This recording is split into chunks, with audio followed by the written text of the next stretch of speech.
Bueno, hoy tenemos nuestra tutoría de líquidos corporales y regulación de la presión arterial. Como tabla de contenidos, primero vamos a hablar un poquito de líquidos corporales y unos conceptos. Después vamos a hablar de qué es la presión arterial y por último la regulación de la presión por medio del renina, angiotensina, aldosterona y de los vasoreceptores. Entonces, cuando hablamos de líquidos corporales, vamos a ver que todo es un balance. Entonces, por eso nos hablan de equilibrio de masas. Vamos a ver que hay una carga corporal y que esta tiene que estar equilibrada tanto con la ingesta como con la excreción. La ingesta va a estar predominantemente dada por el intestino, también por la piel, y lo que vamos a ver es que la ingesta aproximada de líquidos va a ser de 2,6 litros. Puede ser por medio de los líquidos orales, puede ser por medio de las comidas sólidas, o también puede ser por producción o metabolismo, como una producción metabólica endógena. Vamos a ver que el que mayor como proporción tiene va a ser la ingesta de líquidos orales. Y también tenemos una excreción que va a estar encargada o pues se va a dar por medio de los riñones, de los pulmones, de la piel y del hígado. Y como vemos, como tiene que ser un balance, vemos que las pérdidas también van a ser de 2,6 litros aproximadamente. ¿Cómo se puede perder líquidos? Tenemos dos formas de medir. O sea, unas son insensibles y otras son sensibles. Cuando hablamos de las pérdidas insensibles, hablamos de las pérdidas por medio de la respiración y hablamos de las pérdidas por medio de la piel.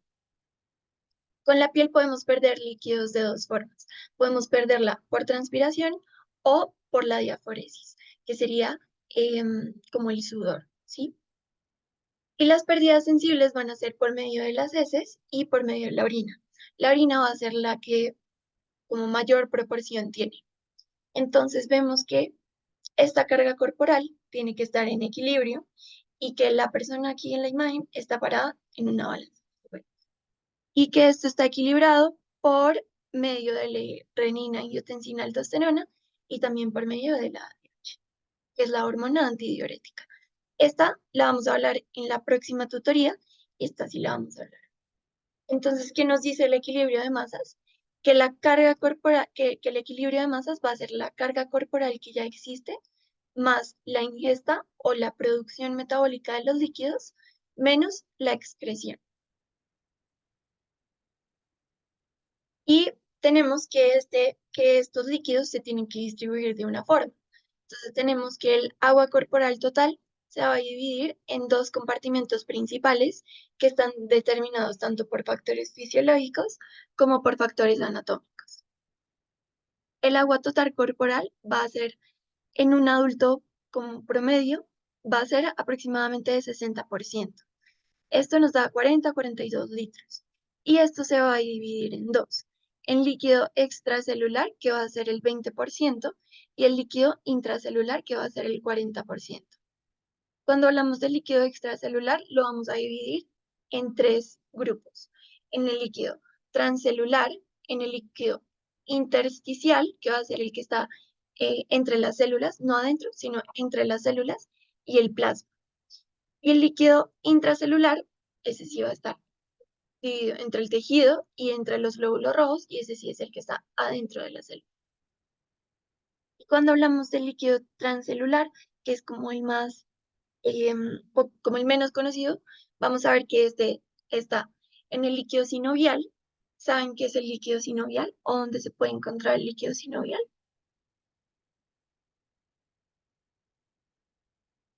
Bueno, el líquido sinovial se encuentra en las articulaciones.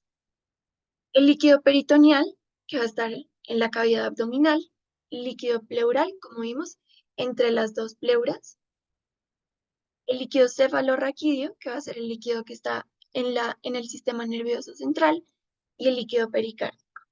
Esto es el líquido transcelular. Y vemos que es aproximadamente un 1%. Es muy poquito. Pero este agua corporal total va a cambiar dependiendo tanto de la edad como también del género, del sexo. Entonces, en los bebés recién nacidos y en los niños, vamos a ver que el agua corporal total va a ser mucho mayor. los recién nacidos tenemos un 80% de agua corporal total y en los niños un 70%. En las mujeres adultas tenemos entre un 50 y 60% y en los hombres es un poco más grande, más alto, 55, 65%. Lo más importante que quiero que se lleven de acá es que en las mujeres el agua corporal total es menor que en los hombres. Y en los adultos mayores vemos que el agua corporal total también disminuye. Y algo a resaltar es que el comportamiento de estos líquidos va a ser dinámico y la interacción de los espacios es constante. Pero ya vamos a verlo más adelante. Y lo vemos acá. Entonces, también es súper importante hablar de los iones cuando hablamos de los diferentes líquidos corporales.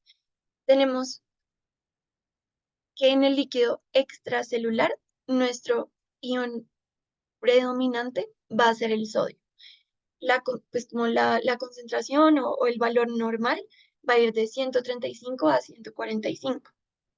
Y si vemos el potasio, tenemos como una cantidad muchísimo menor. Compárenlo, que miren que tiene aproximadamente entre 3.5 y 5.5. Son los valores, como es el rango de normalidad. En cambio, si nos vamos al líquido intracelular, vemos que el sodio está mucho más bajito de lo que vemos afuera. Está en 15 milimoles. Y por el contrario, tenemos una cantidad de potasio de 120 intracelular. ¿Qué quiere decir esto? Que el ion predominante en el líquido extracelular va a ser el sodio y en el líquido intracelular va a ser el potasio. Y a nivel extracelular también tenemos el cloro, que va a ser muy importante porque miren que va a estar predominantemente a nivel extracelular y no intracelular. Vemos que a nivel extracelular va como de 98 a 110 y a nivel intracelular está en 20 milimoles. Y lo que hablábamos antes, que esto es dinámico y están constantemente interactuando, es lo que nos refleja estas flechitas, que el líquido intracelular, el plasma, el intersticial y también el intracelular están en estrecho contacto. Pero tenemos que esto va a depender de algún movimiento, o sea, este movimiento de los líquidos depende de algo. Y aquí viene a jugar la osmolaridad y la tonicidad. Entonces vamos a ver a qué se refieren estos dos conceptos.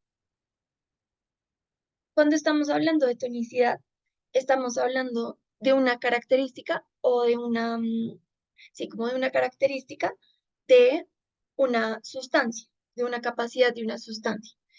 Y esta es la capacidad que tiene una sustancia para poder generar un gradiente osmótico. Y esta va a ser una sustancia extracelular. ¿Qué va a hacer este gradiente osmótico? Va a ser capaz de movilizar agua tanto hacia adentro como hacia afuera de la membrana celular. Esta no se puede medir y esta no tiene unidades. Como moléculas que sean importantes como a nivel plasmático, tenemos la glucosa y el sodio. Estas dos son las más importantes y son las que tienen tonicidad, es decir, que me pueden generar un gradiente osmótico. Y la osmolaridad o la osmolalidad, vamos a estar hablando desde la concentración de solutos en una unidad de volumen de solvente. Entonces, ¿qué tantos solutos tengo en el solvente?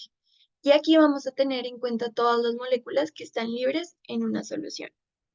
Cuando hablamos de unidad de volumen, aquí viene a jugar la diferencia entre la osmolaridad y la osmolalidad. Entonces, cuando hablamos de osmolaridad, estamos hablando de miliosmoles sobre litro, y cuando hablamos de osmolalidad, hablamos de miliosmoles sobre kilogramo de agua. Y esto se ve reflejado en unas ecuaciones que tenemos para calcular la osmolaridad plasmática. La fórmula como común va a ser esta, que tiene en cuenta, como vimos acá, todas las moléculas que están libres en una solución. Tenemos el sodio, la glucosa y el PUN. Bueno, ahí está la pista, pero ¿alguno sabe qué es el PUN? Entonces, el Boon van a ser esos compuestos de nitrógeno que son el producto del metabolismo de las proteínas. Y la fórmula como tal va a ser 2 veces el sodio más la glucosa más el Boon. La glucosa sobre 18 y el Boon sobre 2,8. Estos son factores de conversión para que me quede mis unidades todas iguales. 1000 equivalentes sobre 1000 osmoles sobre litro. ¿Listo? ¿Qué pasa? Que tenemos otra fórmula que se conoce como la osmolaridad efectiva. Y aquí la idea es medir solo las moléculas que tienen tonicidad. ¿Qué nos dice esto? Que el Boon no tiene tonicidad. Es decir, que el Boon no me mueve agua, no me genera ese gradiente que me, que me puede movilizar agua. Los únicos que tienen tonicidad van a ser el sodio y la glucosa. Entonces, como osmolaridad efectiva tendríamos 2 veces el sodio más la glucosa sobre 18. La osmolaridad normal va a ser entre 270, aquí dice 280, pero eso depende de usted, de donde ustedes lo lean. Puede ir desde 270 hasta 290, 95. ¿Qué va a pasar cuando enfrentamos la célula a un medio isotónico? Entonces, esto es lo que veíamos en primer semestre. Vemos que la célula, cuando tiene la misma como concentración de solutos, tanto adentro como en su ambiente, pues no va a generar ni un edema ni una salida de agua. Esto es cuando tenemos una osmolaridad plasmática entre 270 y 290, que es el rango permitido. Pero, ¿qué pasa si la enfrentamos a un medio hipertónico? Tenemos muchos más solutos afuera que adentro. Pues va a comenzar a sacar agua para intentar equilibrar esas concentraciones, ¿cierto? Y si tiene un medio hipotónico, lo que va a pasar es que tiene más solutos adentro que afuera, entonces para poder regular y equilibrar esas concentraciones, va a comenzar a ingresar agua hasta que hace lisis celular. Otro concepto importante va a ser pues la ósmosis y la presión osmótica. La ósmosis es lo que veíamos, entonces vemos que tenemos dos compartimentos que están separados por una membrana y que en este caso el compartimiento A va a tener una menor concentración de solutos, en este caso la glucosa, y el compartimento B tiene una mayor concentración de solutos. ¿Qué va a pasar? El agua se va a mover por ósmosis hacia la solución más concentrada para poder regular las concentraciones. ¿Y qué entendemos como presión osmótica? Va a ser esa resistencia que tiene que vencer el agua para poder pasar del compartimento A al compartimento B. Entonces, se entiende como esa fuerza como que se opone a la ósmosis. El agua tiene que vencer una fuerza y esta se conoce como la presión osmótica. Hablando de otro concepto súper importante, está el volumen circulante efectivo, que es este que vemos aquí del líquido extracelular, como el volumen, como el líquido plasmático. Y este volumen circulante efectivo se va a referir al líquido que va a estar en mis vasos sanguíneos, que se determina por el líquido extracelular, pero también tiene que se determina por el tono vasomotor. Y va a determinar la distribución de la sangre, tanto en los órganos centrales como en los periféricos. ¿Qué va a pasar? Que este volumen circulante efectivo va a tener unos, va a tener como cosas que dependen. Entonces, unos determinantes. Entonces, el agua corporal total va a ser un determinante por medio del líquido extracelular, la tonicidad de este líquido extracelular, el tono vascular y la frecuencia cardíaca con el volumen de eyección. Que en otras palabras, esto habla del gasto cardíaco. Muy importante tener en cuenta que este volumen circulante efectivo me va a estar también determinando y me va a estar hablando de lo que es la presión arterial y es nuestro siguiente tema. Entonces, para hablar de la presión arterial, vamos a hablar primero de lo que es la presión hidrostática. La presión hidrostática, esta es la definición más como teórica, que es la que les ponen en la clase de fisiología. Yo les traigo esta que es un poco más sencilla, como más aplicada, y la presión hidrostática es la presión que ejerce el líquido sobre las paredes de la estructura vascular, y la vemos aquí representada con una flecha verde. Entonces, tenemos el flujo de sangre, tenemos aquí el agua que está en el flujo de sangre, y es esa presión que está generando el agua hacia las paredes del capilar sanguíneo. Entonces, esto se nos va a traducir como la presión arterial, porque si vemos que la presión arterial es la fuerza que se ejerce por la sangre contra una unidad de superficie de la pared del vaso, pues estamos hablando cosas muy, muy similares. Cuando hablamos de la presión arterial, tenemos que tener en cuenta tres tipos de energía. Hoy vamos a hablar de dos, entonces, de la energía elástica, de la energía cinética y de la energía gravitacional. Esta no la vamos a tener en cuenta hoy porque realmente no es necesario para entender lo que es la presión arterial. Entonces, cuando hablamos de la energía elástica, va a ser que el volumen dentro de las estructuras vasculares va a estirar las paredes y esto va a generar una fuerza de retroceso, que como vimos, pues como hemos visto durante varias tutorías, la fuerza de retroceso va a estar hablando de la elastancia como de mi arteria. Y también vamos a ver que va a estar sometida a un flujo pulsátil. ¿Por qué? Porque vemos que el corazón va a ser, va a tener un llenado y un vaciado cardíaco de forma cíclica. Y estos cambios van a estar modificando el volumen en la aorta de manera cíclica. Y esto se va a ver en los cambios de la presión arterial. En cuanto a la energía cinética, vamos a ver que esta habla de la velocidad de la sangre, y esta va a depender del volumen, de la densidad o de la viscosidad, del diámetro del vaso y de la longitud del vaso sanguíneo.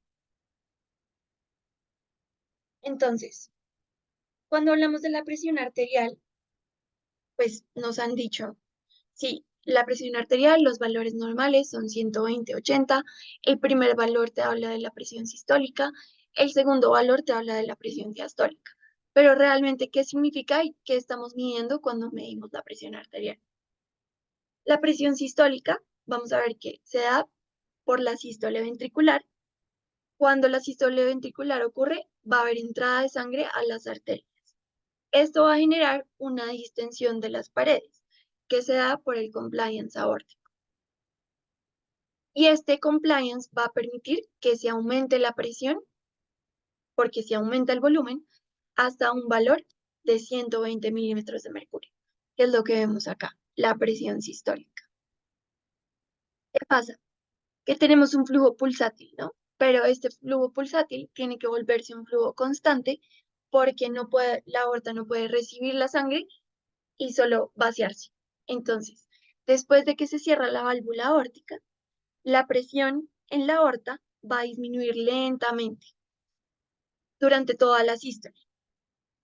Y esto va a hacer que esta disminución como de la presión lenta va a permitir que este flujo pulsátil se vuelva en un flujo constante y nos permite que haya flujo y presión constante a los tejidos, incluso durante la diástole, incluso cuando no hay una eyección de sangre por parte del ventrículo. Y en cuanto a la presión diastólica, vemos que antes de que se contraiga nuevamente el ventrículo, la presión de la aorta va a estar disminuyendo, como lo vimos. Va a estar disminuyendo, disminuyendo. Miren que acá sería la sistólica y acá comienza a disminuir la presión de la aorta. Y esto es porque ha ido cediendo todo este volumen. Y ahora lo único que me queda generando presión a nivel de la aorta va a ser como un nivel o un valor aproximado de 80 milímetros de mercurio. Entonces, este 80 va a estar reflejando es la cantidad de sangre que hay a nivel aórtico y lo que necesito superar para poder abrir la válvula aórtica. Entonces, en resumen, la presión diastólica se correlaciona directamente con la presión de apertura de la válvula aórtica, que a su vez va a estar hablando del volumen aórtico al final de la diástole. ¿Qué me quiere decir esto? Mi aorta no puede quedar vacía, ¿cierto? Yo ya hice la sístole, se envió la sangre constante, un flujo constante hacia todo el cuerpo, pero mi aorta no puede quedar vacía. Entonces hay aproximadamente un volumen de sangre que me está generando una tensión sobre las paredes que va a ser un valor de 80. Y la sistólica se va a entender como el pico de presión máxima que se genera a nivel de las paredes vasculares. ¿Cómo lo podemos correlacionar con la clínica? Entonces, si se acuerdan de sus prácticas de primer semestre,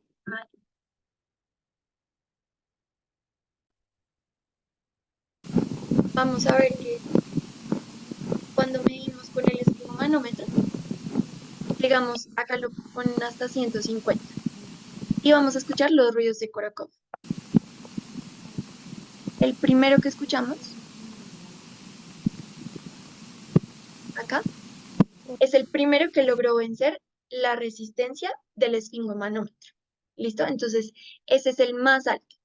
Ese sería el valor sistólico.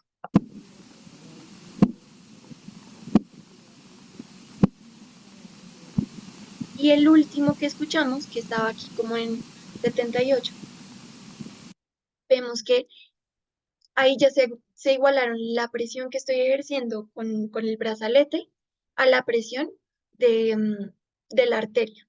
Entonces, ese sería como el valor del diastólico, porque ahí ya estoy hablando del flujo constante y no del flujo pulsátil.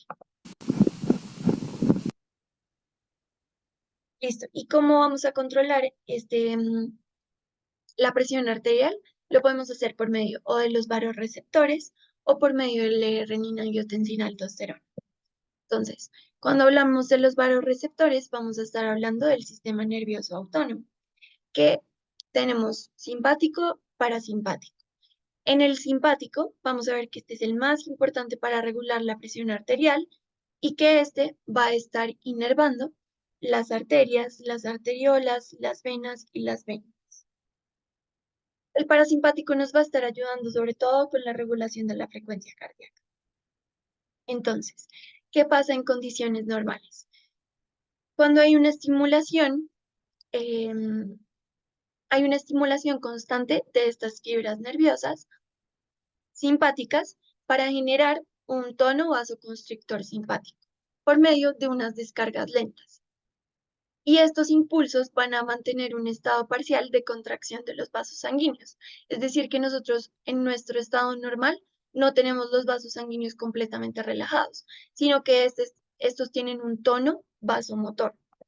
Y esto lo podemos ver reflejado con este ejemplo que nos muestra qué pasa cuando como interrumpimos esta inervación, porque aquí estamos, digamos, aquí se interrumpe la inervación. Vemos que antes teníamos una presión arterial de 100 milímetros de mercurio, la interrumpimos, ya no la comunicamos y esto va a comenzar a descender, descender, descender. Entonces, esto es lo que nos habla es que nuestros vasos sanguíneos perdieron ese tono vasomotor que nos permite como que nos permite tener una perfusión adecuada de los órganos. Y lo que nos muestran acá es que si yo le pongo noradrenalina, que sería un influjo simpático, me va a aumentar la presión arterial. Ya lo vamos a ver un poquito más adelante. Entonces, por medio de los vasoreceptores, es como vamos a sensar qué está pasando con la tensión arterial. Tenemos unos receptores de alta presión y unos receptores de baja presión. Cuando tenemos la presión muy alta, vamos a ver que estos van a estar sensados por medio de las regiones vasculares arteriales. Tenemos el seno carotidio, el arco aórtico o el aparato yuxtaglomerular a nivel renal. ¿Qué efectos me va a generar esto? Voy a generar una vasodilatación y una disminución de la frecuencia cardíaca. Esto porque hay menor influjo simpático. Entonces hay menor como influjo o menor estimulación por parte de las catecolaminas. Una de esas sería la norepinefrina. Cuando tenemos receptores de baja presión, van a estar a nivel de las estructuras venosas. Entonces, la aurícula derecha y las venas pulmonares. La aurícula derecha porque esta se relaciona con la vena cava, que es la que nos trae todo este retorno venoso. ¿Qué efectos voy a tener? Vasoconstricción y un aumento de la frecuencia cardíaca. Y la estimulación de estos receptores va a generar un aumento en la tasa de descarga neuronal que van a llegar a los centros de regulación tanto cardíacos como también de los vasos sanguíneos. Entonces, estos vasoreceptores me van a llevar información hasta mi sistema nervioso central y ahí voy a tener estructuras que me van a regular tanto el corazón como los vasos sanguíneos por medio de todo el sistema nervioso autónomo. Vamos a ver qué pasa con la hipotensión. Entonces, si se nos baja la presión arterial, vamos a tener estos vasoreceptores que van a responder a la baja presión, ¿no? Y van a generar una estimulación del sistema nervioso simpático. Entonces, este sistema nervioso simpático va a ir a la glándula suprarrenal y la glándula suprarrenal tiene como función liberar catecolaminas. Pues entre muchas otras cosas que puede liberar, en este momento nos va a liberar catecolaminas. Nos va a liberar norepinefrina, epinefrina y otras como dopamina. Cuando esto pasa, vemos que esto tiene efectos tanto periféricos como centrales. Los efectos periféricos vimos que las arterias pequeñas también están inervadas y las venas también están inervadas. ¿Qué va a hacer? En las arterias pequeñas, estas van a aumentar su flujo, van a aumentar su resistencia al flujo, es decir, van a tener un menor flujo, ¿listo? ¿Por qué? Porque mi objetivo en este momento, mi cuerpo me está diciendo que tengo menos sangre. Entonces voy a garantizarle a los órganos vitales que les llegue la cantidad de sangre que tienen que recibir para que me cumplan las funciones vitales. Entonces, de pronto ya las manos, las piernas no van a ser tan importantes y por eso las arterias pequeñas van a comenzar a disminuir su flujo para que se vaya a los órganos más importantes. Y en cuanto a la inervación de las venas, vemos que esta estimulación simpática también va a disminuir mi diámetro venoso. Pero esto, ¿qué va a hacer? Si se acuerdan de la tutoría de bomba cardíaca y retorno venoso, tengo dos formas de aumentar mi retorno venoso. O aumentando mi volumen para que me genere más volumen efectivo, o disminuyendo mi diámetro, también me va a generar un mayor volumen efectivo venoso que me va a vencer esa resistencia y va a poder llegar a la aurícula derecha. Entonces, al disminuir mi diámetro venoso, mi objetivo es aumentar el retorno venoso. Y a nivel cardíaco, por medio también de las catecolaminas, vemos que podemos aumentar la frecuencia cardíaca, la fuerza de contracción y el gasto cardíaco. Aquí que vemos, entonces, aquí vamos a ver que tenemos unos vasoreceptores. Si se dan cuenta, estos son del seno carotidio y del arco aórtico. Entonces, estos me están respondiendo a una presión arterial alta. Cuando como estos vasoreceptores sienten que la tensión arterial está muy alta, van a mandar señales por medio de nervios que se conocen como pares craneales a nivel central. O sea, voy a ir al cerebro, pues realmente esto queda en el bulbo y por medio del núcleo del tracto solitario voy a mandar señales al desacelerador cardíaco. para poder, por medio del parasimpático, aumentar mi respuesta parasimpática y disminuir mi frecuencia cardíaca por medio de una inhibición o una inhibición del nódulo sinoauricular, pues como una regulación a la baja del nódulo sinoauricular. ¿Y qué pasa? Pues no voy a tener, em, no voy a tener esta respuesta simpática. Entonces no voy a tener ni aumento en la frecuencia cardíaca, ni aumento en la contractilidad, ni aumento ni vasoconstricción. ¿Qué pasa si estos fueran unos vasoreceptores de presión baja? Entonces, lo que voy a favorecer va a ser mi influjo simpático. Y ya lo vamos a ver más adelante. Entonces, ¿qué pasa con el ejercicio? Todos estos son como ejemplos de lo que ya vimos. ¿Qué pasa con el ejercicio? En el ejercicio vemos que hay un aumento de mi sistema nervioso simpático y esto se va a traducir en mis efectos cardíacos, que vimos más frecuencia cardíaca, más contractilidad, más gasto cardíaco. También vamos a ver que hay una constricción de las arteriolas y una constricción de las venas, que se traduce en que hay mayor retorno venoso. Pero también hay unas respuestas locales que van a generar una vasodilatación en el músculo, que es también lo que veíamos en otras tutorías, y es que el músculo, cuando está en ejercicio, recibe una cantidad de sangre mucho mayor, y es uno de los tejidos que cuando está en actividad física recibe mucha sangre, y esto va a aumentar el flujo sanguíneo al músculo esquelético. Otra forma de regular la presión arterial va a ser por medio de la renina-angiotensina-aldosterona. Entonces vemos que el estímulo que inicia todo va a ser la disminución del volumen circulante efectivo.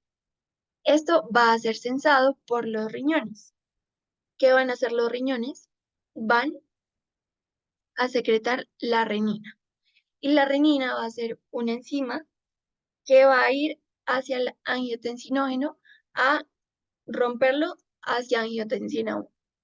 La angiotensina 1 después va a pasar a la angiotensina 2 por medio de la enzima convertidora de angiotensina que está a nivel pulmonar. Y esta angiotensina 2 va a tener varios efectos.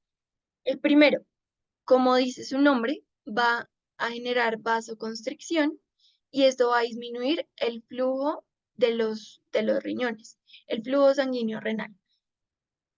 También vamos a ver que va a estimular la glándula suprarrenal, que nos va a liberar aldosterona.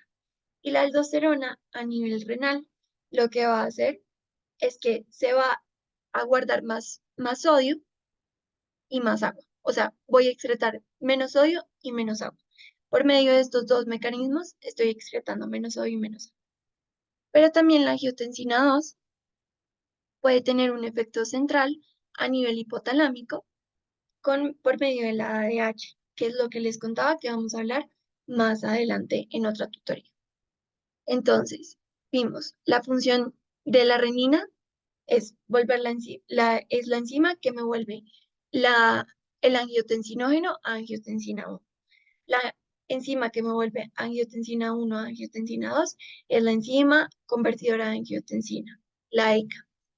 Y la angiotensina 2 tiene varios efectos, que uno de esos va a ser promover la secreción de aldosterona, que se traduce en menor excreción de sodio y menor excreción de agua. Y eso me va a favorecer, entonces veamos acá, la aldosterona, mayor reabsorción de sodio. No estoy sacando sodio del cuerpo, entonces estoy aumentando el volumen del líquido extracelular. Mayor reabsorción de sodio, mayor volumen extracelular, y esto me va a favorecer una presión arterial hacia la normalidad. Esta es otra imagen también súper bonita. Ahí les puse los órganos en donde ocurre cada uno de los pasos, pues para que vean, no sé, cuál les guste más para estudiar.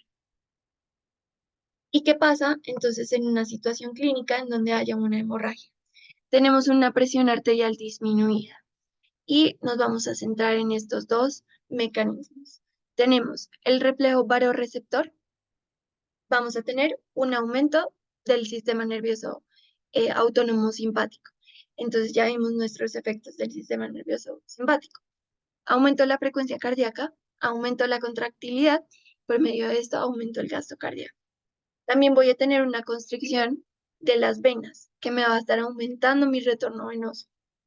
Y en el eje renina, angiotensina, aldosterona, como vamos a sensar que hay un menor volumen circulante efectivo, se va a generar la renina y esto va a activar el angiotensinógeno que va a favorecer y aumentar las concentraciones plasmáticas de la angiotensina 2, que a su vez van a favorecer por medio del aumento de la secreción de aldosterona, un aumento en la reabsorción de sodio y un aumento del volumen sanguíneo.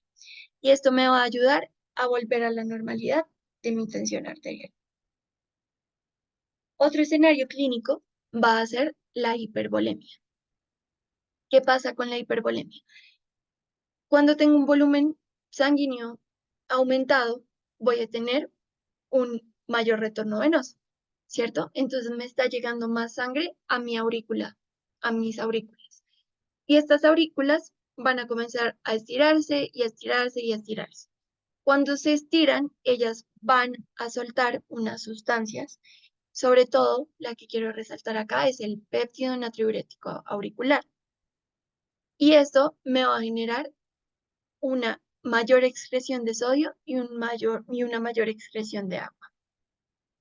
También lo podemos ver que el volumen sanguíneo va a aumentar mi gasto cardíaco, esto aumenta mi presión arterial y disminuye mi influjo simpático a nivel renal, que también me va a favorecer un aumento de la excreción de sodio y un aumento de la excreción de agua.